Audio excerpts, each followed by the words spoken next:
We now want to talk about an international headline. So, Iran is threatening retaliation after Washington announced another round of measures to put the economic squeeze on Tehran. Now, Iran's economy minister says it is ready for any new sanctions and it's its own means for striking back. Washington has threatened sweeping penalties against countries and businesses that refuse to cut economic ties with Tehran. Yeah, now the US has already sanctioned some 60 individuals, entities and vessels, including in that number firms based in China and India, and it's getting a lot of pushback from its economic asphyxiation of Iran. And with Iran already dismissing US Treasury Secretary Scott Bessent's threat of further economic pressure. Earlier on Open for Business, Haryanto and I asked Dr. Deborah Elms, Head of Trade Policy at Hinrich Foundation, what she makes of Washington's latest move to tighten the screws on Tehran. Well, I think it's in an interesting place. I think if sanctions were going to be effective or were effective, then it might have made sense to push even stronger economic sanctions against Iran prior to having economic conflict. However, the United States decided to engage in conflict, assuming that Iran would fold quite quickly. And when they did it, they're now trying to find an alternative way to get Iran to behave. And this time they're going to go back to economic sanctions. So I think if there was an easy way to do sanctions on Iran, you would have started with that. There is no easy way to do sanctions on Iran that would be meaningful. So we're now at the end of 6 months of conflict, returning back to tightening sanctions. And Dr. Elms, I mean, cost doesn't just increase on Iran's side, it will also increase on the American side. So what's the US trying to achieve with this move ultimately? Well, they'd like to have Iran capitulate to U.S. demands, particularly to reopen. At this moment, the demands have changed. It was regime change and it was eliminate nuclear weapons, and now it's really just reopen the Straits of Hormuz. So the U.S. demands have shrunk across the 6-month conflict period. But that is the plan, and I would say that all of those goals, regime change, nuclear weapons, disarmament, and eliminating conflict, and a blockade of a key waterway are going to be difficult to achieve by economic sanctions alone. I mean, if they are sanctions can do some things, but they're not a sort of miracle pill sort of thing, and it would be very difficult to get hard goals achieved just through the use of economic sanctions unless you're prepared to really engage in some complicated economic sanctions. So on that note, Dr. Elms, if Iran does and refuses to budge, is there anything else that Washington can do, that US President Donald Trump can take sort of a route that would... Well, there's a few things, especially on the economic front. If you really wanted to cripple Iran, the key is to stop the use of the financial system.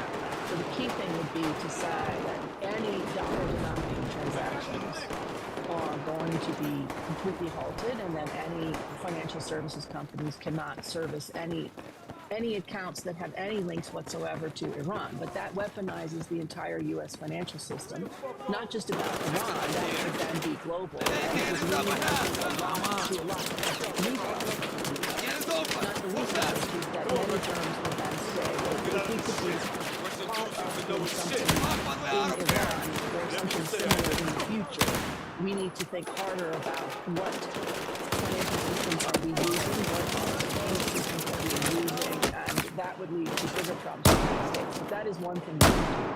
Another thing that we could do, which is a problem for the U.S., is we could confront the largest funder of Iran, especially through purchases of oil, which has been China. But that is also something the United States has shown great unwillingness to do. And so if we're not prepared to take on China, that's also a problem for resolving economically the situation in Iran.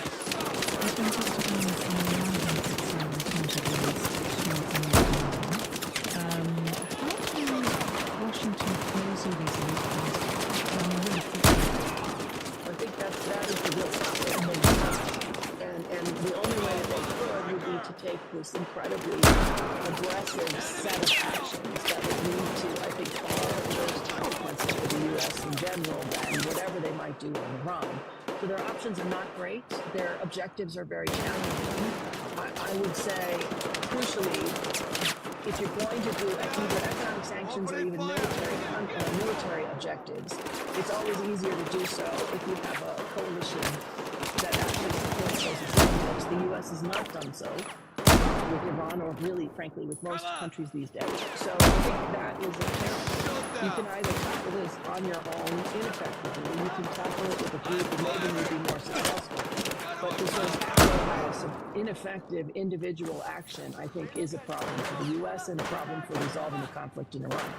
Let's talk about China. You mentioned that China is Iran's largest trading partner. But is it truly an issue? Is Washington target major Chinese banks? And if China doesn't comply, then what happens next? I think those are some excellent questions. Yeah. And I would say one of the reasons why the U.S. hasn't targeted China, in addition to Trump's own apparent lack of interest in tackling China on a variety of fronts, not just on Iran, but in general, the difficulties of doing so, I think, is the sort of second problem. So it's not just that Trump is reluctant to take on China, it's also that the options get very complicated very quickly. And if you're going to do that, you would have to be prepared to sort of have a whole of government approach. And you would have to do that with, presumably, with a lot of other allied support. You can't just take on China by yourself. You'd have to do it in a lot of other ways, none of which seems to be on the cards at the moment for the U.S. So I think that is a really big challenge in unraveling this Iranian situation, is not just that you're in a volatile neighborhood, but also that you have to deal with a very large counterparty that would require complicated, long discussions and a shared desire to get the same outcome. And I'm not sure that any of those things apply at this time between the United States and China. Dr. Elms, let's just now turn to the trade war between the US and Canada, which is worsening as offshore goods strike back at Washington with retaliatory tariffs of up to 50% on about $20 billion worth of American goods. How meaningful is this retaliation? I think it's a really interesting way to retaliate. So the United States said, Canada said, if you're going to impose tariffs on us for, frankly, spurious reasons, so you're saying that we are unfairly treating the United States, you've imposed tariffs for us on a rule that hasn't been ever used and was created in 1930. If you're going to do that, then we will respond in kind, and we will literally in kind. So if you're going to put a tariff on our exports of fish, then we will put tariffs on your exports of fish, but potentially slightly different fish. So in some cases, it's the same item, but in many cases, it's a slightly different item. And the idea here is to really focus minds on U.S. actions rather than on Canadian retaliation. Okay, so in other words, they're trying to say this is straight up us retaliating against the U.S. like for like. Well done. I think that's an interesting approach. It makes it slightly less effective in the sense that you're not automatically targeting things that are most economically or politically painful in the U.S. You're targeting things the United States has already addressed. And so that, I think, is an interesting wrinkle. But the Canadians are trying to argue this is not our conflict, this is your conflict. And we're just doing to you what you've done to us. How effective that will be is unclear, particularly if Trump doesn't care what is the economic damage being caused by all of this conflict, then probably not much will change. But what the Canadians are hoping is that there will be enough pushback from American companies and crucially from American politicians who are harmed by this kind of behavior that they will force the Trump administration to back down on Canada. Talking about fish, Dr. Elms, I just want to delve deeper into which industries and goods are perhaps set to be the hardest hit with these new measures and these developments, and in which states? Well, the particular damage will be felt in the U.S. by the products that the United States imports from Canada, especially metals. So there's an awful lot of trade that goes on between the U.S. and Canada in things like aluminum. The U.S. does not make a lot of aluminum. The energy is too costly to make aluminum in the United States. So instead, it's imported from Canada, and that's worked for decades. The U.S. has now put in place these 50% tariffs on a lot of products, including aluminums and metals. And the Canadians are now saying, fine, if you're going to do that to us, we'll do it back to you in those key sectors. And aluminum is extremely important in the United States because, of course, lots of things have aluminum in them, from, beer cans and soup cans through to full automobiles and so forth. So I think that the metals tariff retaliation is likely to be the most painful. But there are going to be, like there are when you announce a large package like this, there will be some interesting individual products that are targeted that will be both symbolically interesting but also very painful if you happen to be a small business or a business that's trying to buy those specific types of things. And that was our chat with Dr. Deborah Ellis, Head of Trade Policy at Kunlun Mountains. Don't go away, the 9 o'clock news coming right up, and we have more conversations for you in the 9 o'clock hour of the morning report, so make sure you stay with us right here on CNA 938.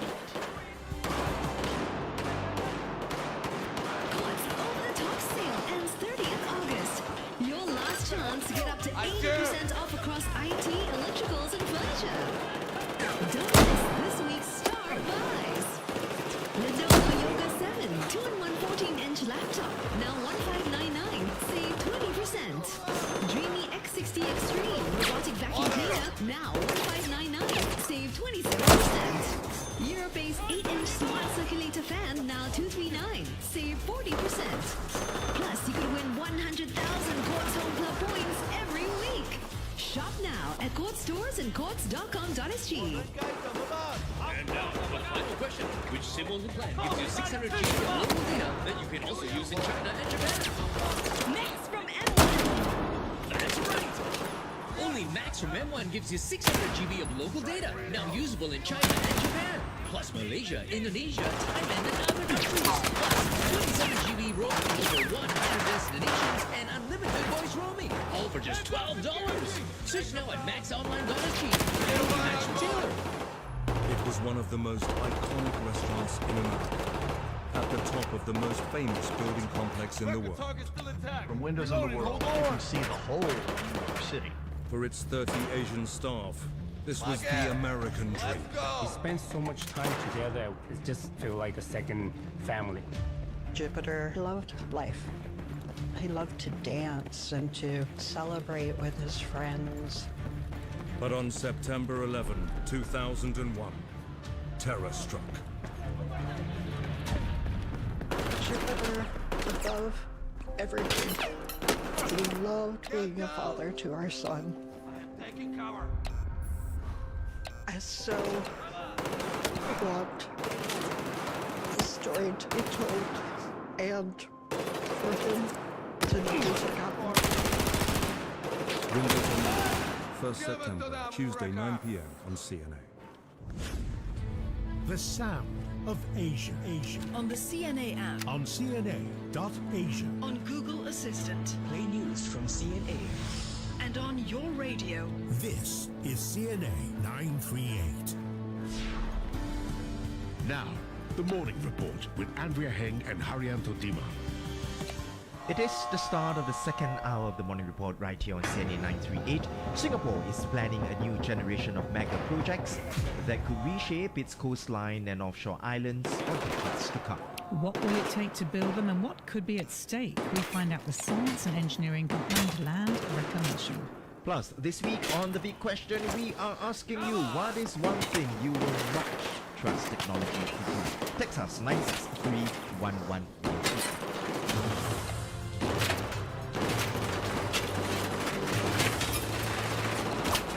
Singapore's National Development Minister Chee Hong Tat says the government is studying more housing measures for singles. It is part of his reassurance to singles and seniors that the government will continue to build flats for them. He was responding to a question on whether the news announced during the National Day rally could be seen as unfair to singles. You're also studying how singles who want to buy a larger flat together with their family members will get support. How we can do so. But these are some of the additional ways that we're looking at. He told the CNA that his ministry is also studying how to better meet the housing needs of larger families. Prime Minister Lawrence Wong had asked Mr. Xi to consider additional housing support for larger families, noting that bigger homes cost more. First is I think we have to look at how we can increase the supply of larger flats, urban flats, and in more towns over Singapore. Control room. The second one is that PM mentioned this because if you want to buy a larger flat, whether in the resale market or BTO flats, the price will be higher compared to a smaller flat. So to help these large families, we will also be exploring what are some of the ways to ensure that we give them some additional support to keep the prices of the larger flats more affordable for them. Singapore is bidding to host a new international tribunal that will aim to resolve disputes between governments and foreign investors. Angela Lim reports. The Multilateral Investment Tribunal is envisioned as a permanent tribunal to hear such disputes. Speaking at a global dispute resolution event, Law Minister Edwin Tong says the current framework is under serious strain. He cited concerns such as inconsistent decisions, as well as arbitrator independence and impartiality. We offer a neutral and stable jurisdiction, firmly grounded on the rule of law. We have built a mature dispute resolution ecosystem, spanning arbitration, mediation, as well as adjudication, supported by a strong legal services sector with extensive international expertise. Just as importantly, Singapore is well positioned and connected to the constituencies that this tribunal will serve. Singapore sits at the heart of Asia and has steadily deepened links with the developed as well as the developing world. A separate new Centre for Arbitration and International Dispute Resolution will also be set up at the NUS Faculty of Law. It'll bring together academics, arbitrators, and policymakers from around the world. Research will focus on topics like transparency, ethics, and governance. It'll also offer an advanced studies program for experienced international arbitration practitioners. The Centre's ambition is to bring together cutting-edge research, policymakers, practitioners' experience, and develop a new idea as to how the system will operate to be a credible, fair system that will support businesses, but also sustain the international rule of law that is so much needed today in this disrupted environment. And that was Professor Stavros Brikoulakis, Michael and Laura Huang Chair in International Arbitration at NUS, ending that report by Angela Lim. Canada has retaliated against the US by imposing tariffs on about $20 billion worth of American imports. Arnold Gay has more on the intensifying trade war between the historically close allies. Ottawa vowing to match Washington's levies dollar for dollar, rate for rate, as it urged residents to buy Canadian goods and launch a, quote, movement of resistance. A small group of American items will face a lower 15% duty, but most of the retaliatory duties are either at 25 or 50%. They target key American industries like steel and dairy and extend into everyday purchases, including seafood and clothing. Canada's counter-tariffs are designed primarily to provide protection for Canadian industry impacted by U.S. tariffs and allow them to compete against U.S. products in the Canadian market. It's all about fairness, it's all about level playing field, it's all about supporting Canadian workers and Canadian businesses. The strains over trade are spilling over to territorial claims. Mr. Trump once again alluding to Canada being the 51st U.S. state by referring to Prime Minister Mark Carney as governor. The U.S. leader also floated the idea of renaming Lake Ontario to Lake America. The lake forms much of New York's coastline and separates Buffalo from Canada's most popular city, Toronto. You also heard from Canada's Finance Minister François-Philippe Champagne in that report by Arnold Gay. John Ratcliffe, director of the Central Intelligence Agency, has reportedly made his first known visit to Russia as head of the U.S. spy agency. U.S. media said he flew into Moscow unannounced on an American military plane, but did not identify who he met in the Russian capital. The CIA and the Kremlin declined to confirm or comment on the visit, though reports say the U.S. asked Ukraine not to launch airstrikes against Moscow this week, citing the possible visit of a senior U.S. official. The trip comes amid a stalemate in talks to end the war between Russia and Ukraine, with hostilities escalating on both sides. In other news, we look at Iran and Oman say they have agreed on a temporary route through the Strait of Hormuz. It comes on the back of talks in the Iranian capital, Tehran, to forge a framework for managing shipping traffic through the crucial waterway. The two sides have spent the past 40 days discussing the framework. But Iran's deputy foreign minister says the strait is still closed and will be reopened only when the US returns to its commitments under the Memorandum of Understanding. Julie Yu tells us more about the temporary route. Now, under this temporary navigational corridor, the two countries that are located on opposite sides of the strait say that traffic into the Persian Gulf from the Gulf of Oman would pass entirely through Iranian waters. The outbound route will pass partly through Iranian waters and partly through Omani waters. Negotiations over a permanent corridor will be held over the next 30 to 60 days, but both countries say they're working to clear mines from the waterway. But President Trump claims all mines in the strait have already been detonated or removed by the U.S. Navy. In a post on his Truth Social, he warned that any new ship or boat placing new mines will be immediately destroyed. Developments come on the back of Washington threatening sweeping penalties against countries and businesses that refuse to cut economic ties with Tehran. The U.S. has already sanctioned some 60 individuals, entities, and vessels, including firms based in China and India. Several countries like the UK and UAE have backed Washington's move, which targets 5 Iranian sectors. But Tehran has vowed to retaliate against the threat. Iran's foreign ministry called it systematic bullying, saying it's fully prepared to counter widened U.S. economic pressure.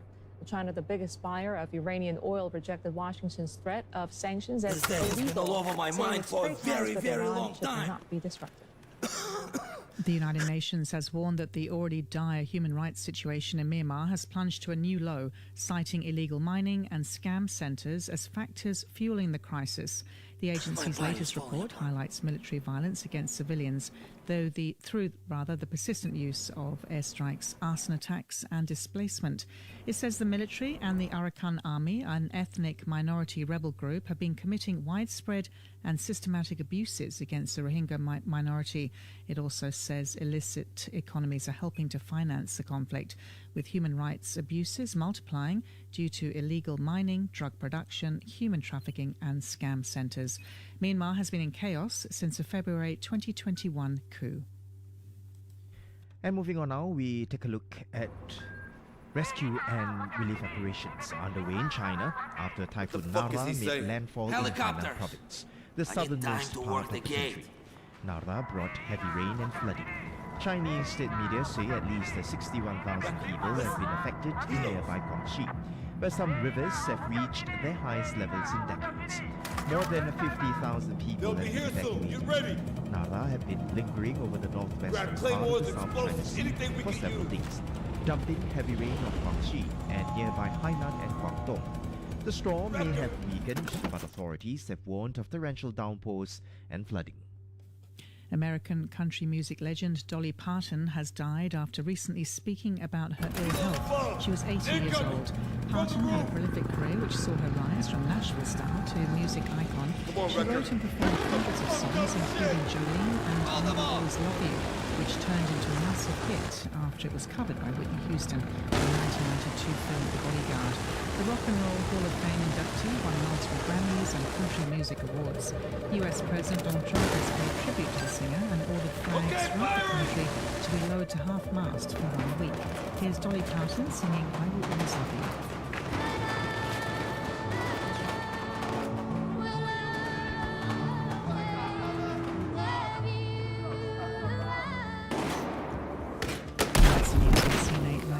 Headlines anytime on CNA 938 and CNA.Asia. 10:09, let's have another look at the roads. We've got reports of a vehicle which has stalled on the AYE towards the MCE just after Jurong Town Hall Road, avoid lane 4. An accident has occurred on the PIE towards Tuas at the AYE exit. Another vehicle broke down the KJE in the direction of the BKE Woodlands exit. Got some heavy traffic around the island at the moment on the ECP towards the city between Fort Road and Bedok South Avenue 1. Heavy traffic on the PIE towards Changi between KPE and Thompson Road. And traffic also heavy on Thompson Road towards Bukittinggi between the PIE Changi and Toa Payoh Rise. This traffic update is brought to you by BYD. Head to the BYD Seletar Mall Roadshow and EV Expo this weekend. Come on, Recker. Enjoy at least $8,000 in owner benefits. Terms and conditions apply. Looking at the weather now for this Wednesday, partly cloudy around Singapore at the moment. Today's temperature range 25 to 34 degrees Celsius, relative humidity 65 to 95%. Top sale ends 30th August. Your last chance to get up to 80% off across IT, electricals, and furniture. Don't miss this week's star buys. Lenovo Yoga 7 2-in-1 14-inch laptop, now $1,599, save 20%. Dreamy X60 Extreme robotic vacuum cleaner, now $1,599, save 27%. Europace 8-inch smart circulator fan, now $239, save 40%. Plus, you could win 100,000 Quartz Home Club points every week. Shop now at Quartz stores and quartz.com.sg. This is CNA 938, your city, your world. Both sides used missiles, drones and fighter jets before it ended with a ceasefire announcement. Meta has been aggressively hiring in order to challenge rivals such as OpenAI, Google, and Anthropic. Shut down several outlets that raise questions about the brand's future in Singapore.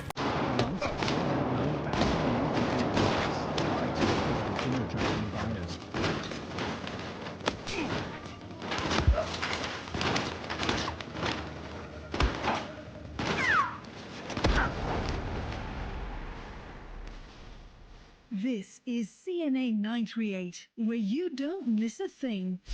On the CNA app, CNA.Asia, and on CNA 938.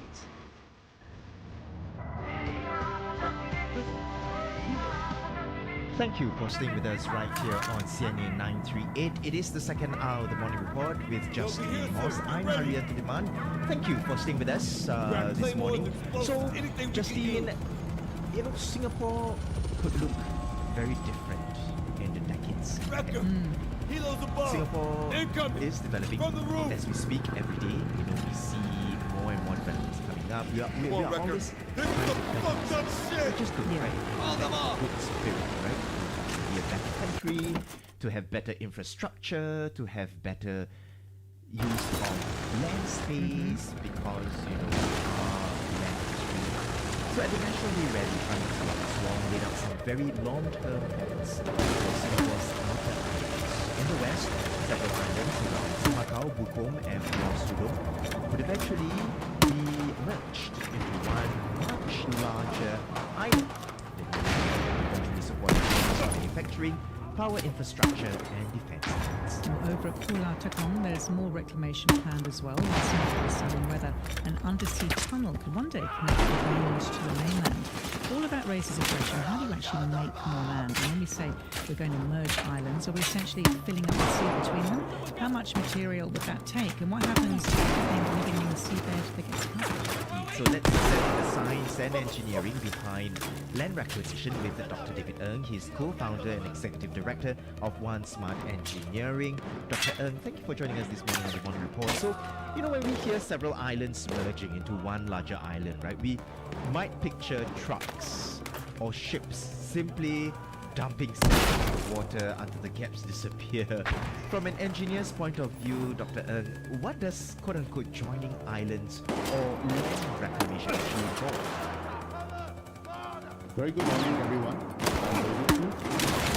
Basically, from design point of view, there are many options actually available for joining, so-called joining the islands together to merge them into one piece. Options such as the conventional one, which is filling from the seabed up until the ground, or you can actually, at some area there will be beaches connecting some part of the island, where some part may not be fully filled up with sand, and there could also be a combination of floating structures and even caisson that have potentially underground space, underwater space that's prefabricated and go lower into the sea, and then you have a land on top where you can actually have an underwater space to be used below. So these are the possible options that we can actually look at in the future. And Dr. Ng, how do planners and engineers decide where the new coastline should actually be? I mean, is it essentially saying, okay, we need X amount of hectares, so let's reclaim that X amount of hectares, or is the eventual shape dictated by what's under the original one? Yes. First of all, the factors affecting the reclamation planning will be the topography of the seabed. Depends on how deep, how shallow a certain area is. Typically, based on the current know-how, we typically have to reclaim up to 20 meter deep of seabed. So anything beyond that is considered not so viable. So there are other factors we will definitely considering the international boundary. We cannot reclaim beyond the international boundary, and also the current the navigation channel. So those has to be considered. And but in doing so, basically an overall study of ocean hydrological study will be carried out, and also they will study about the current tidal effect on the land reclamation, and eventually come up with an optimized layout of the reclamation land that is actually suitable and all. And there are other factors such as environmental impact as well, that may also affect how the eventual land reclamation shape is. But Dr. Ng, you talked about factors like boundaries, for example, right, between countries. Of course, we cannot cross those boundaries that we share with our neighbors. That's that physical limit there to how much land we can reclaim.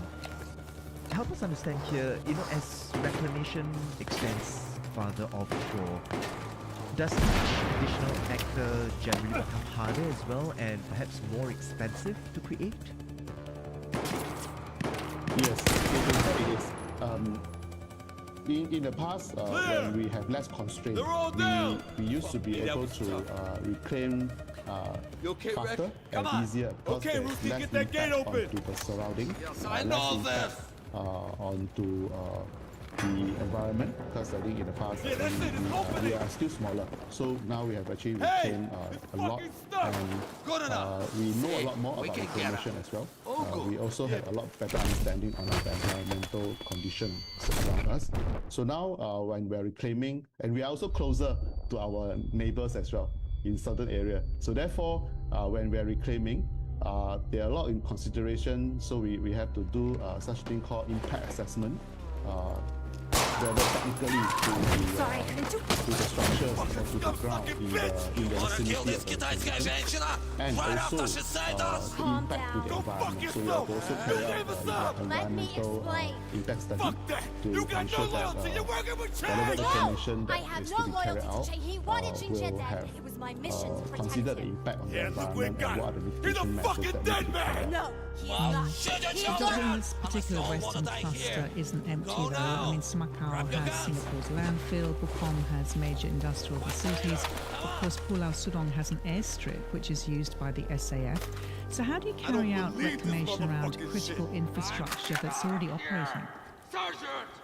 Yeah, now we're talking about Pulau Bukong, we're talking about Pulau Sudong that has existing runway, existing oil and gas facility. So definitely a lot more constraint compared to the what we used to do reclamation, for example, in Changi, right? We don't have so much thing there. So yes, so we will have to study when those area are, for example, depends on the method of reclamation. If you are going by filling, then the filling will definitely cause some ground movement. Because of the effect of the weight of the soil that's coming down, and also we will need to do improvement to those fields that we are putting on, and we will have to do the boundary as well in the form of sand revetment, rock revetment, or some kind of seawall or reinforced concrete caisson that can be as high as 20 meters that we need to form the boundary. So activities of doing such construction of the boundary or filling of the land may may have a potential impact in terms of affecting the ground movement and affecting the structures potentially to be in a distressed condition because of the ground movement. So all this will have to be studied carefully, and definitely proper impact assessment will need to be carried out to see what will be the eventual once the land reclamation layout has been decided. Then we will need to also study what is this reclamation impact onto the nearest oil and gas facility in Pulau Kekong, for example, and also the runway in Pulau Sultan currently. Okay, so this is something that people often wonder, myself included, and people are concerned as well. Justine, she lives in the Marine Parade area, which is on reclaimed land, and we were discussing this as well. Does reclaimed land eventually sink? Dr. Ng, I mean, is there that possibility? What's stopping it from slowly, say, subsiding? Over the next many years, if we build an island from Phil sitting on soft seabed. Don't worry, Harinto. Don't worry, Justine. You are sitting on competent ground, so don't worry. So reclamation land will typically say, of course, it will settle. It will have some long-term settlement. But this long-term settlement will be kept to the minimum from the point of construction from the start of the construction of the reclamation work. So just to give you an example, for example, when we are carrying out construction of the reclamation work from design to construction, one very important factor to be considered is that if you design the reclamation sequence of work, the way the field, how thick is the field, and how much fire improvement to be made is to achieve, we aim to achieve long-term settlement of 50 to 100 millimeters or 5 to 10 centimeters. So in the long term, actually, it's expected. I mean, basing on the potential loading that is going to go on the ground. So therefore, the ground that is reclaimed, the potential long-term settlement will be kept to be very tolerable level. And one good news for us is that even if the reclamation is sitting on soft ground, so this soft ground is eventually will be consolidating under the weight of the field that actually we have placed on it. Because this soft clay will be like sponge actually. So this sponge is filled with water. So what we are doing is actually placing field on top, and we are actually squeezing out the water on the sponge, and eventually the sponge becomes hardened once the water is squeezed out. So the clay behaves the same way. After we have pressed it down, after the water has actually dissipated off, we call this process consolidation of clay. And it will actually become harder, stiffer, and then it will become better and better. So the settlement will become less and less. So for example, like Marine Parade area, the old reclamation area, we seldom see significant settlement. We don't feel it at all actually. That's because the longer it is, the less consolidation settlement it will be. So means that it will become, eventually in long run, it will become just like my original ground. It's good to hear. I remember when I arrived in Singapore years ago, and friends took me to Raffles for the first time, Raffles Hotel, and they said, yes, this is Beach Road, and I'm looking left, going, but where's the beach? I said, oh no, that's all the Kunlun, don't worry, it's all fine. And I was so impressed. I was just like, oh my gosh, it's just amazing. But let's talk about the seabed, Doctor. If there are corals, seagrass, reef communities, or other organisms under there, and that area then becomes land, is that habitat essentially gone? Yeah, once it is a close-up, reclamation, then whatever that's within the reclaimed bank, the sea, the environment, the marine life will definitely be able to survive inside. So therefore, there need to be a detailed environmental study to see how to actually come to a compromise or a method of making the marine life of so-called like we do reclaim the sea between the island. But is it possible that we are reclaiming the island? We can actually transport some of this existing marine life onto the outer area, and we can actually design the boundaries of the reclamation land, reclaimed land, to be something that is conducive and suitable for the living of this marine life that is actually native to this area. So I think a lot of research has been carried out and is still ongoing, and also there are a lot of trials has been also carried out as encouraging to build sea structures or coastal structures that has actually incorporated the features of some like we are building new houses for the marine life, so that we are moving them from where they were and then to somewhere that is new, just like we in the past we moved from kampung to HDB flat. So I think if this can be done successfully, then I think we will find a balance to preserve the marine life at the same time create space for ourselves.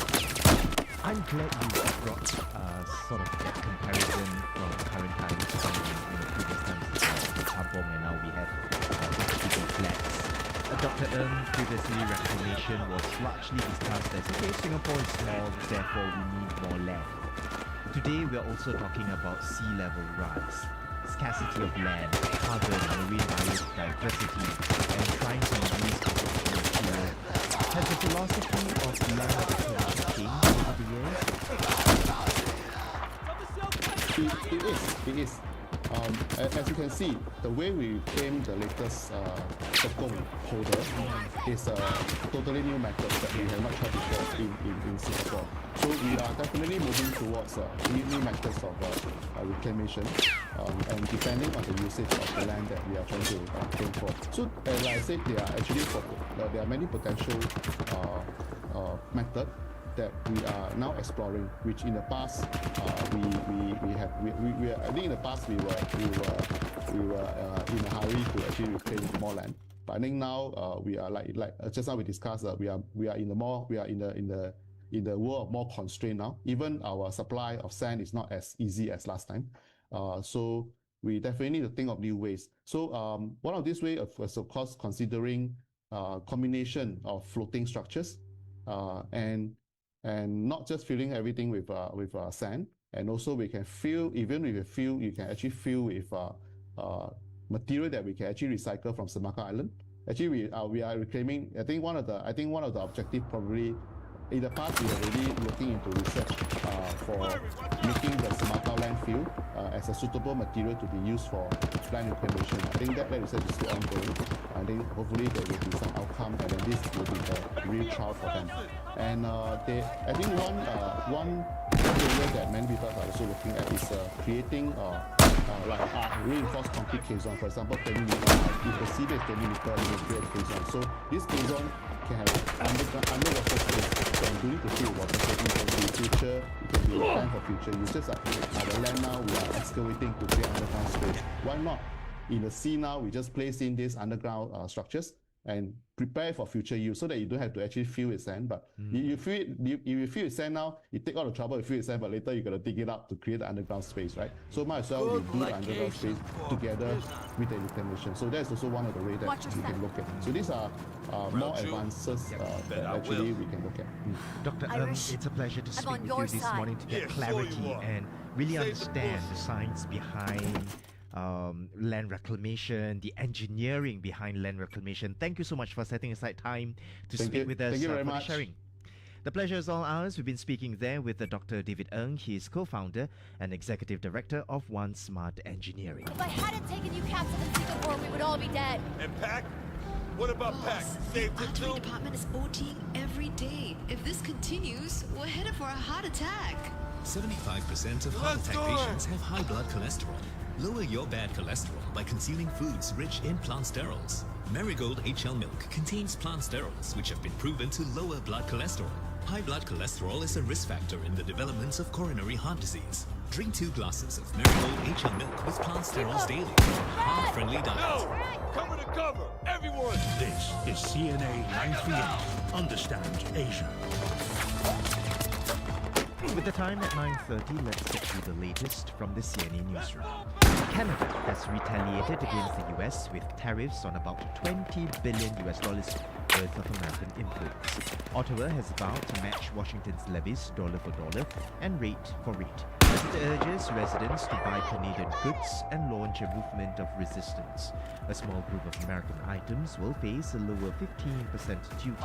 Most of the retaliatory tariffs are set at 25 or 50%.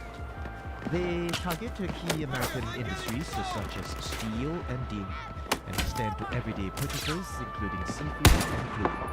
These new measures come into effect on the 8th of next month. Here is Canada's Finance Minister François Philippe. Canada's counter-tariffs are designed primarily to provide protection for Canadian industry impacted by U.S. tariffs and allow them to compete against U.S. products in the Canadian market. It's all about fairness, it's all about level playing field, it's all about supporting Canadian workers and Canadian businesses. Karina Huber tells us how Canadians are reacting to U.S. President Donald Trump's latest tariff threat. It has already expanded into something bigger. I mean, Canadians are deeply offended by the repeated threats to Canada's independence, sovereignty, with claims that Canada should become the 51st state, and with Trump referring to Canadian Prime Minister Mark Carney as a governor. I mean, this has really angered Canadians, and they've been expressing that through their spending habits. Many are refusing to travel to the United States, and that has hit the U.S. travel industry hard. And in 11 out of the 13 Canadian provinces and territories, there remains a ban on U.S. alcohol. So Canadians are refusing to drink Jack Daniels and buy bottles of wine from California, which has also been a huge sticking point for Trump and has hurt that industry in the United States. Beyond that, Canadians are also on a grassroots level really trying to buy Canadian. So we're seeing that this is going beyond trade, and the sad part is, of course, Canadians and Americans have had a long history where they've been great friends, but it seems that this is spilling over where Canadians are viewing this as beyond Trump. They're actually blaming Americans. There's been a new Angus Reid poll that came out just this month that showed that 48% of Canadians have an unfavorable view of Americans, which is, as I said, astounding. Looking at the history, the ties between these two countries have been so strong, and now it appears that this is spilling over into not just trade, but also broader and political and cultural shift. And Susan Stone, Credit Union SA Chair of Economics at Adelaide University. And she tells us how this conflict has underscored the importance of Canada strengthening trade ties beyond the US. Canada has rare earths. Canada has a lot of energy. Canada has products that are needed, especially in Asia. So these could be potential market opportunities for Canada. So there has been, prior to this Trump second administration, there had been debate as to whether or not Canada should diversify away from the U.S. because they saw the U.S. as a stable partner. Even though they may be overly reliant, it was a relationship that they thought they could manage. But lately that has not been the case. And Carney actually ran on the platform of making Canada less reliant and was elected on that campaign promise. So this is an active policy approach that they're taking, and you can see that what's happening is only pushing them further in that direction. In other news, parts of South China are being battered by heavy rain and flooding in the wake of tropical storm Nara. More than 50,000 people have been relocated in Guangxi. Our Jake with this report. Nara was downgraded from a typhoon with landfall in Hainan province yesterday evening.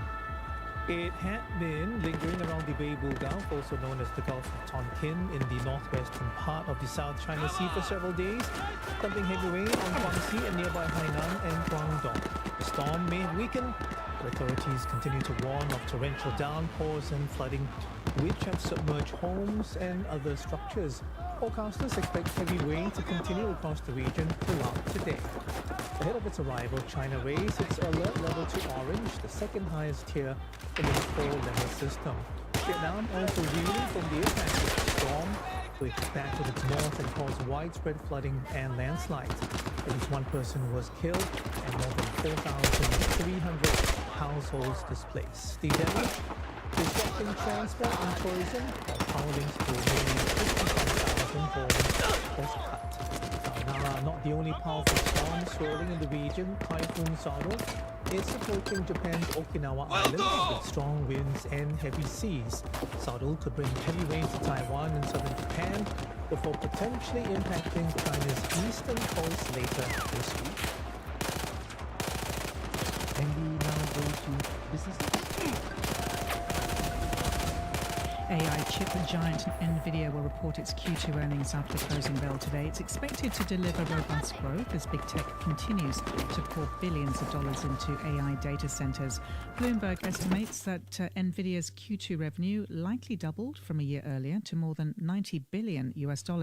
Much of that revenue is expected to come from hyperscalers as big tech companies fuel the AI industry's rapid data center expansion. Stakeholders, however, are growing increasingly skeptical about the pace of that growth, raising questions about whether massive AI spending can be sustained. Current options pricing shows the shares are projected to swing about 6% in either direction by the end of the week. The stock gained in overnight trade, closing by more than 2%. But Nvidia's shares have fallen about 7.5% over the last 7 sessions, erasing more than $400 billion in market value. Tony Nash is founder and CEO of Complete Intelligence. He explains why Nvidia's earnings are still seen as a bellwether for the AI boom on Wall Street.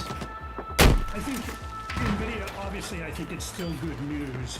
It doesn't matter whether we stay with these closed models like Anthropic AI or we move to these open weight models that are predominantly Chinese.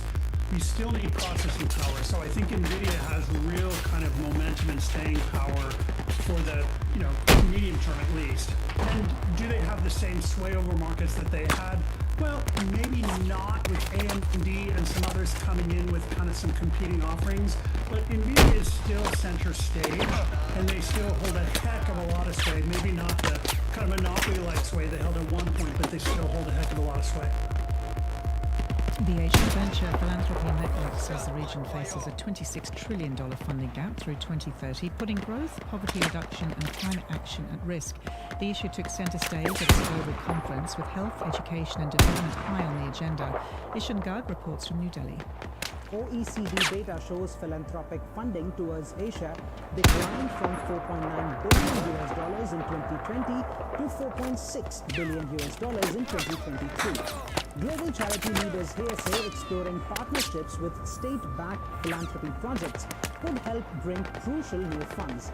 Pairing government know-how with corporate capital, they say can create efficient social impact. And though many state-backed charities have historically worked domestically, panelists say some are already working across borders, pointing to the UAE's Mubadala Foundation's projects in India's education sector. It's a model Danantara Indonesia Trust believes can be used for a similarly diverse nation like Indonesia. I think we want to bring in global partners as well, those who have track records and great programs who are already proven. We want to scale it up for Indonesia. Also work with local implementing partners in Indonesia because they know the local context. And because we are close to the state, we can also look at the priorities for Indonesia and see where we can focus. Experts say government-backed charities often outperform government programs themselves. They can be less tied up in red tape or worried about a possible political backlash, and partnering with them lets NGOs align with well-studied national priorities. The window to act, they say, is now, as Asia's own wealth grows faster than the aid flowing in from outside the region. And you also heard from Nuraini Razak, chairwoman of Danantara Indonesia Trust, in that report from Ishan Garg. Singapore and Guangdong are deepening ties in areas like the digital economy, healthcare and biomedicine. 22 new deals have been signed at the latest meeting of the Cooperation Council, and they range from AI-powered road safety solutions to bringing telework technologies to global markets. Councillor Co-Chair Ong Yi Kang says these deals are reasons for optimism even as the global environment shifts. Market and geographical centrality is an ideal space to bring China's products and services to the world. Just as Singapore was a reference point in the past for China's reform and opening up, today we are the catalyst, gateway, and facilitate the globalization of China's products and services. Alvin Tan is Minister of State for Foreign Affairs and National Development. So under such partnerships, Singapore offers a strong test bed and rich application scenarios in an urban setting, while Guangdong companies gain international track record that can open doors beyond China. Business news as it breaks on CNA.Asia. We now take a look at how Asian markets are faring. Asia Pacific markets. South Korea's Kospi is rising on gains in chip markets ahead of US chip giant Nvidia's earnings release. But Japan's Nikkei 225 is around 0.4% lower. Hong Kong's Hang Seng is more than 0.5% higher, and the Shanghai Composite is also in positive territory. Australia's ASX 200 is added 0.2% ahead of an inflation report due later in the day. Singapore's STI is inching up to 5,736 points. The three major local banks are in the green. DBS rising to $17.50. OCBC has gained 0.5% to $31.66. The UOB is also advancing to $41.18. The CNA 938 market update is brought to you by StarHub. Unfold Samsung's all-new Z series with StarHub. Visit starhub.com/Samsung for exclusive perks today. Time is 9:42. Let's have a look at the roads for you. There's been an accident on the SLE towards CTE after Mandai Avenue. Congestion to Woodlands Avenue 2. Avoid lane 2. Heavy traffic on Bukit Timah Road towards the city between the CTE and Chancery Lane. We've also had a vehicle breakdown on PIE towards Changi, Upper Seranggood Road exit. Another vehicle breakdown on the SLE towards the BKE after the TPE. Some roadworks on the TPE towards the SLE Tampines Avenue 7 exit, and roadworks also on the CTE towards the AYE just before Ang Mo Kio Avenue 5.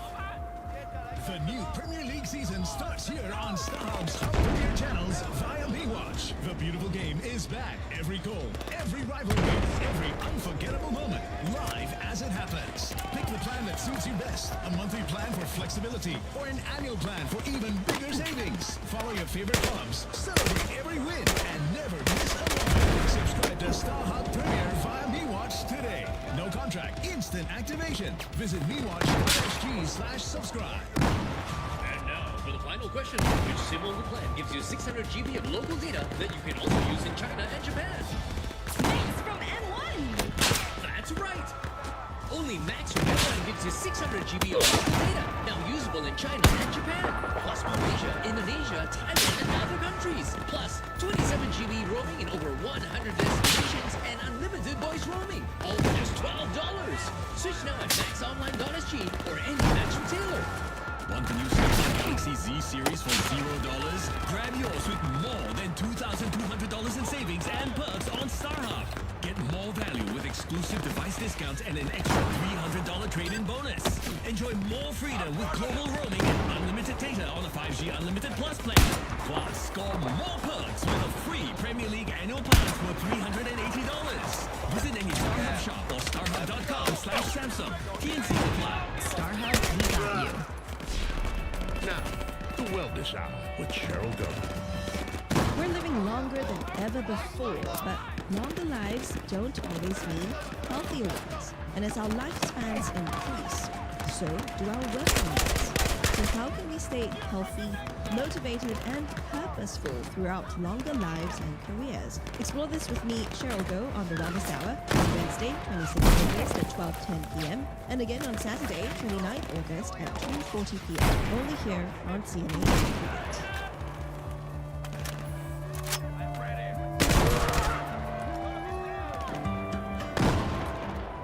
Start your Sunday the fun way at Fit and Fun 2026.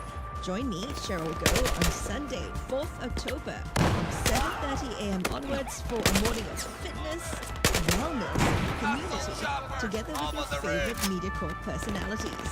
Kick things off with an energizing mass warm-up, then enjoy a guided community walk from Anchorvale to Compass One. Plus, catch the Everybody Knows Fair, packed with health and wellness booths, exciting games, and exclusive promotions. Sign up now for just $10 at fitandfun.sg and receive an exclusive Fit and Fun t-shirt. Hurry, limited spots available. Fit and Fun 2026, in conjunction with Everybody Knows, is organized by MediaCorp.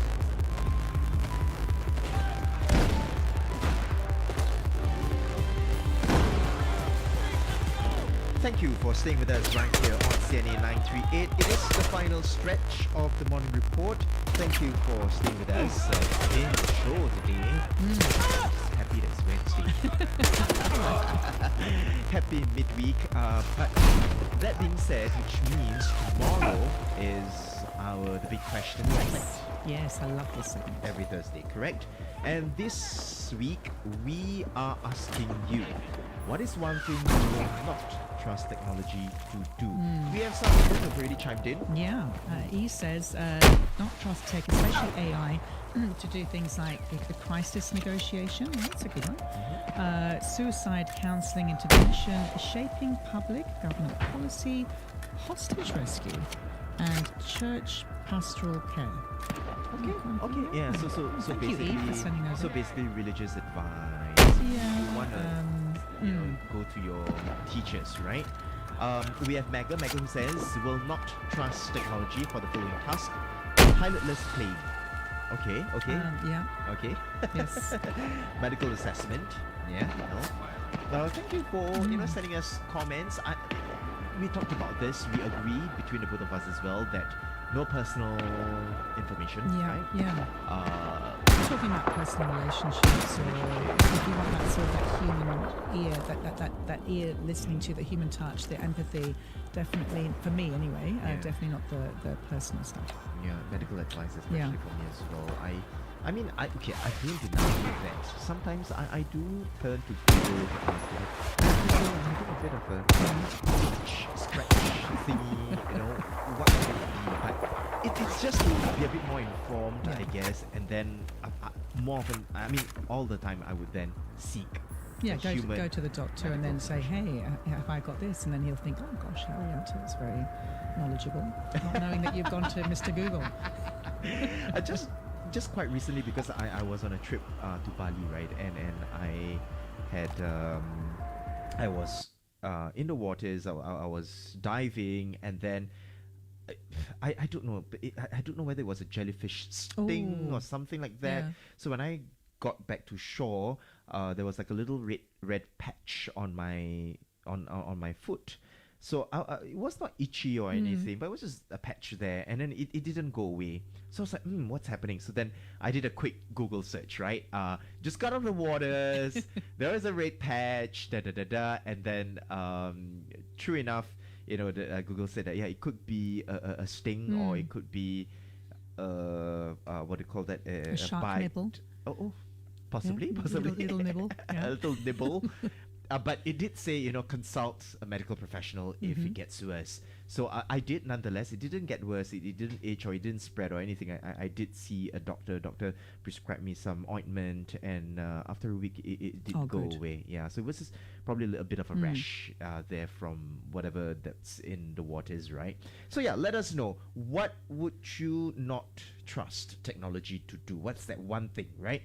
Or if you have many things, you can let us know as well. Text us 963-11938. We want to know your thoughts. We will discuss this tomorrow with our Minister of State, Rahayu Mahazam. She's going to be with us to have this conversation. So make sure you tune in as well at 8 o'clock. All right. For now, we want to head to Wall Street, where it has steadied as technology shares rebounded. And both oil prices and treasury yields eased, but several major tests are approaching. Yeah, Nvidia is expected to post quarterly revenue near $92 billion. Well, earlier on Open for Business, Haryanto and I spoke with Francis Tan, Chief Strategist for Asia, Indo-Suez Wealth Management. He shares what he would prioritize in its results and guidance. I realize that NVIDIA, I think what's more important right now is that they continue to inform the world through its earnings releases that the demand for their products is still really strong. And it's not just they themselves alone, it's the entire ecosystem in the whole AI theme. And that it has to be down the value chain that the demand is continues to be pretty much there as well. I'm also looking out for some of the hyperscalers as well, that the continued innovation in their front continues to bring forth their demand. Because I'm now a little bit worried because if you look across the entire AI theme, there's quite a big competition coming from China as well. And of course, with many people saying that at a much lower cost. Yeah, indeed. We did see that robotics Olympics that happened over the weekend. Yeah. Yeah. Francis, OpenAI says its new inference chip can outperform NVIDIA's current processors. As AI shifts from training to inference, how vulnerable is NVIDIA's moat, and which Asian semiconductor names could benefit from this next phase? Okay. Well, I think that NVIDIA will not be too vulnerable over to the competition from OpenAI. At the end of the day, we are not seeing them cutting the pie or cutting the cake up into smaller pieces. In fact, with more innovation coming from potential competitors, I think the cake will just only get really bigger and bigger.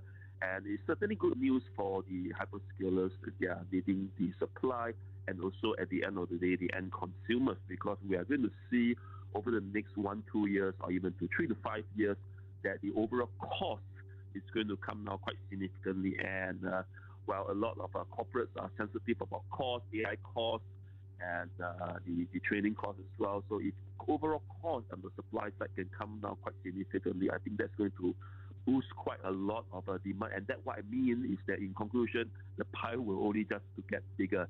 I mean, I'm seeing the AI theme now across all industries. They are potentially using AI as part of their business process.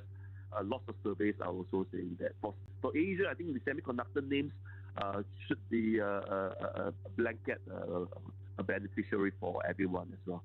Okay. Francis, let's talk about July PCE inflation data now. It's expected around 3.6%. Core inflation near 3.3%.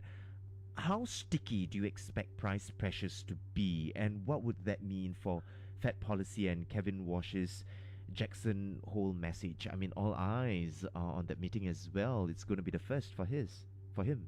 That's true. The stickiness of the PC remains on two main issues. Number one will be really the geopolitical situation right now and its impact on the future of oil prices.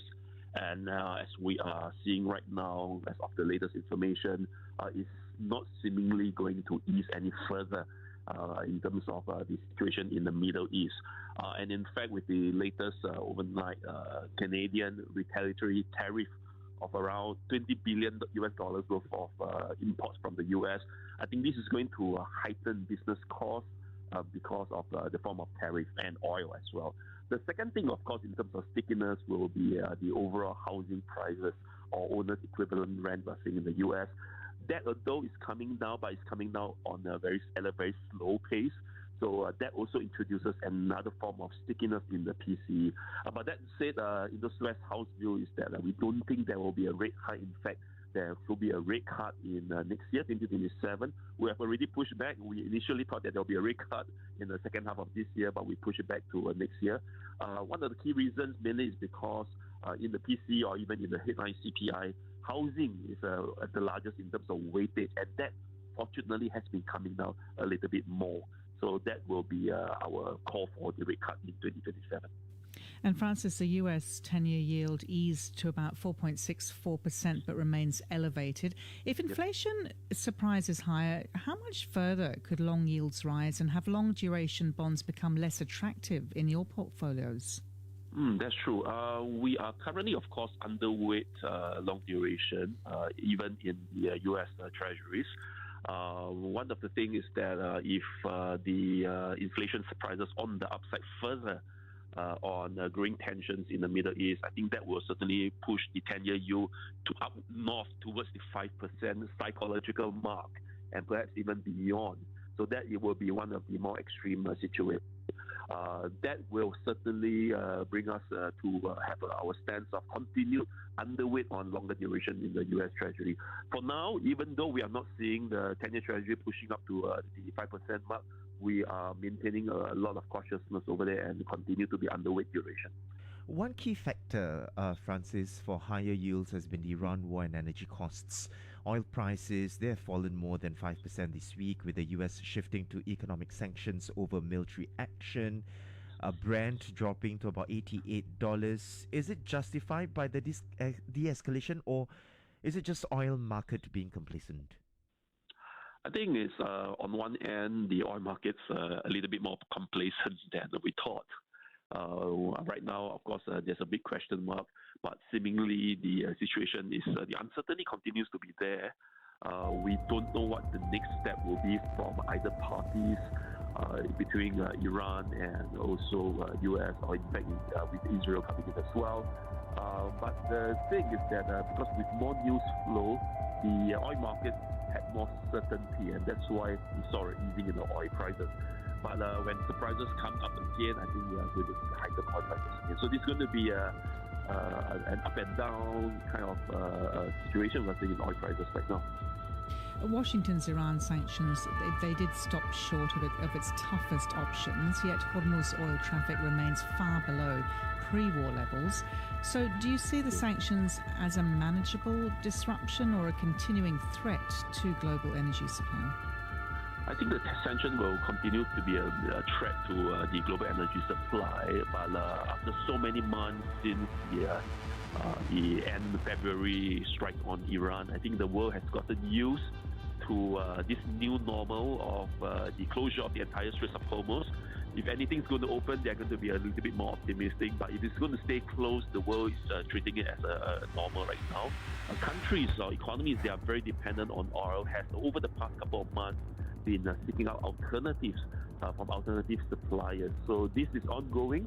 I think that the world is simply adjusting to this oil new normal, seemingly similar to the trade tariff new normal as well that we've seen from last year's Liberation Day. And that was our chat with Francis Tan, his chief strategist for Asia at Indo-Suez Wealth Management, and he brings us to the end of our Wednesday edition of the Morning Report right here on CNA 938. But we are still asking you, Justin, what is it that we are asking? We're asking you the big question: what's one thing you'll not trust technology to do? Text us 963-11938. In the meantime, stay with us right here on CNA 938 because we have the midday show coming right up all the way till 2 p.m. But we will be back bright and early tomorrow. Take care. Have a great day. Boss, the artery department is OTing every day. If this continues, we're headed for a heart attack. 75% of heart attack patients have high blood cholesterol. Lower your bad cholesterol by consuming foods rich in plant sterols. Marigold HL milk contains plant sterols which have been proven to lower blood cholesterol. High blood cholesterol is a risk factor in the development of coronary heart disease. Drink 2 glasses of Marigold HL milk with plant sterols daily for a heart-friendly diet. Courts over-the-top sale ends 30th August. Your last chance to get up to 80% off across IT, electricals, and furniture. Don't miss this week's star buys. Lenovo Yoga 7 2-in-1 14-inch laptop, now $1,599, save 20%. Dreamy X60 Extreme robotic vacuum cleaner, now $1,599, save 27%. Europace 8-inch smart circulator fan, now $239, save 40%. Plus, you could win 100,000 Courts Home Club points every week. Shop now at Courts stores and courts.com.sg. Life is stressful as it is. How about a midday break where you can learn something as well? From personal finance to food and well-being. Little nuggets to get you through the day. Join me, Cheryl Goh, weekdays 10 a.m. to 2 p.m. only on CNA 938.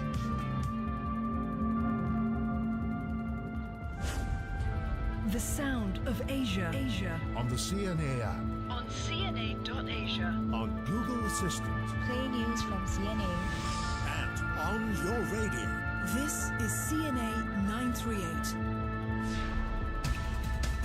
Now, mind your money on CNA 938. Very good morning to you. 10 o'clock on this Wednesday. It is the 26th of August. Coming up, AI is moving beyond answering questions to taking action. As Singapore's workforce growth slows, could AI agents help fill the gap and reshape the way we work? Also, AI stocks promise big returns, but which ones are built to last? MoneyMind looks at the risks of AI trade and why some graduates spend years chasing government jobs. All that's coming up this hour. But first, here's the news.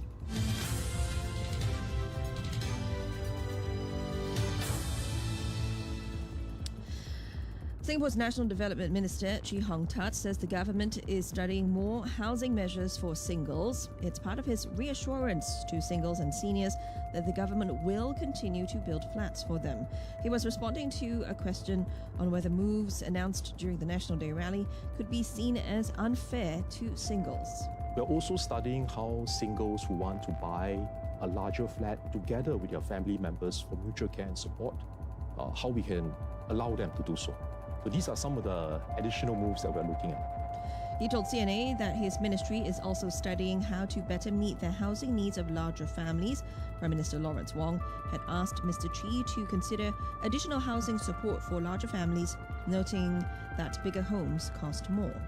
First is, I think we will have to look at how we can increase the supply of larger flats, 5-room flats, and in more towns over Singapore, all over Singapore.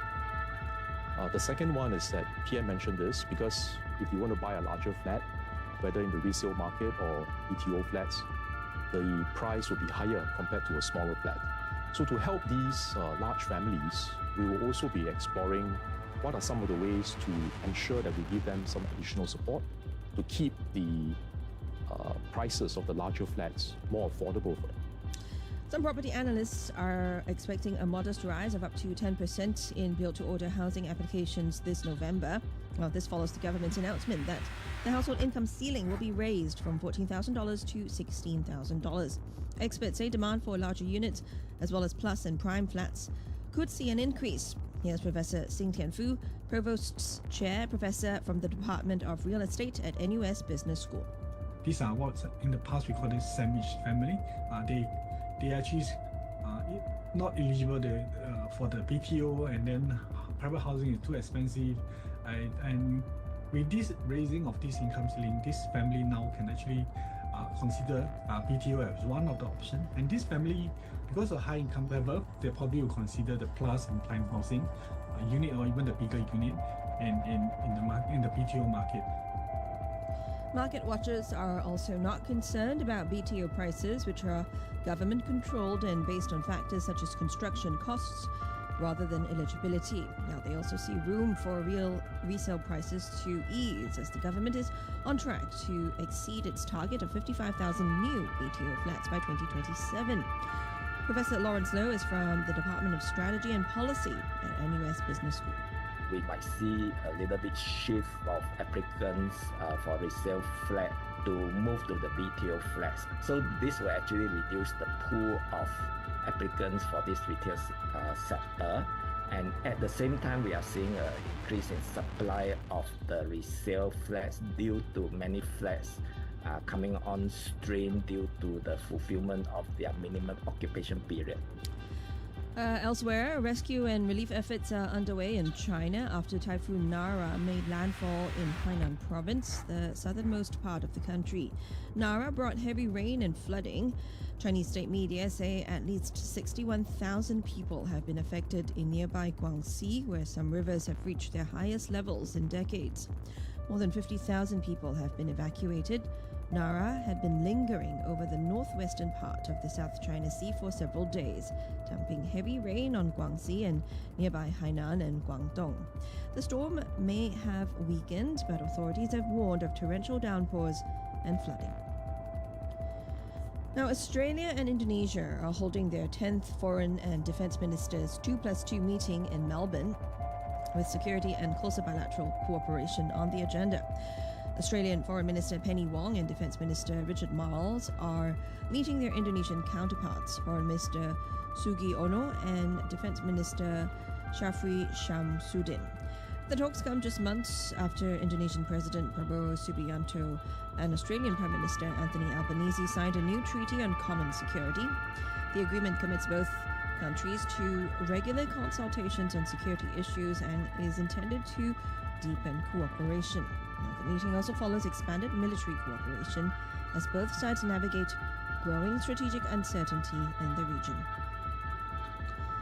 Now, Canada has retaliated against the U.S. by imposing tariffs on about $20 billion worth of American goods. Arnold Gay has more on the intensifying trade war between the historically close allies. Ottawa vowing to match Washington's levies dollar for dollar, rate for rate, as it urged residents to buy Canadian goods and launch a, quote, movement of resistance. A small group of American items will face a lower 15% duty, but most of the retaliatory duties are either at 25 or 50%.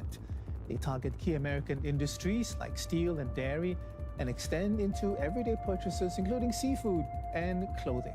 Canada's counter-tariffs are designed primarily to provide protection for Canadian industry impacted by U.S. tariffs and allow them to compete against U.S. products in the Canadian market. It's all about fairness, it's all about level playing field, it's all about supporting Canadian workers and Canadian businesses. The strains over trade are spilling over to territorial claims. Mr. Trump once again alluding to Canada being the 51st U.S. state by referring to Prime Minister Mark Carney as governor. The U.S. leader also floated the idea of renaming Lake Ontario to Lake America. The lake forms much of New York's coastline and separates Buffalo from Canada's most populous city, Toronto. You also heard from Canadian Finance Minister François-Philippe Champagne in that report by Arnold Gay. Now, Kate Fisher has more on Mr. Trump's latest threats against Canada, which go beyond tariffs. The rhetoric has really escalated today on his social media platform, Truth Social. And as you say, in public, certainly, he's generally, when asked in the past about the midterms and about how his policies might affect it, he said he doesn't care. But clearly, I think the level of the insults he was levelling against Canada today does suggest that this has rattled him somewhat. Like you just mentioned, he said he was threatening to change the name of Lake Ontario to Lake America, similarly to how he changed the name of the Gulf of Mexico to the Gulf of America. And he even posted a graphic of that on his social media, crossing out Ontario and writing America in golden letters. He also issued more posts criticizing the Canadians, saying they were entitled and unreasonable, saying he deals with many countries, but Canada is easily the most difficult. He accused them of ripping off the USA for decades. And so this has clearly rattled him to an extent because of this kind of rhetoric on social media. But certainly he does not appear to be backing down, and he seems to just be, it just seems to have made him more aggressive in his response. And finally, in your news, well, Iran and Oman say they have agreed on a temporary route through the Strait of Hormuz. It comes on the back of talks in the Iranian capital, Tehran, to forge a framework for managing shipping traffic through the crucial waterway. The two sides have spent the past 40 days discussing the framework, but Iran's deputy foreign minister says the strait is still closed and will reopen only when the U.S. returns to its commitments under the Memorandum of Understanding. Julie Yu tells us more about the temporary route. Now, under this temporary navigational corridor, the two countries that are located on opposite sides of the strait say the traffic into the Persian Gulf from the Gulf of Oman would pass entirely through Iranian waters. The outbound route will pass partly through Iranian waters and partly through Omani waters. Negotiations over a permanent corridor will be held over the next 30 to 60 days. Both countries say they're working to clear mines from the waterway. But President Trump claims all mines in the strait have already been detonated or removed by the U.S. Navy. In a post on his Truth Social, he warned that any new ship or boat placing new mines will be immediately destroyed. Developments come on the back of Washington threatening sweeping penalties against countries and businesses that refuse to cut economic ties with Iran. The U.S. has already sanctioned some 60 individuals, entities, and vessels, including firms based in China and India. Several countries like the UK and UAE have backed Washington's move, which targets 5 Iranian sectors. force. But Tehran has vowed to retaliate against the threats. Iran's foreign ministry called it systematic bullying, saying it's fully prepared to counter widening U.S. economic pressure. China, the biggest buyer of Iranian oil, rejected Washington's threat of sanctions as illegal, saying that ties with Iran should not be disrupted. And that wraps your news with me, Cheryl Go. Headlines anytime on CNN 938 and CNN.Asia.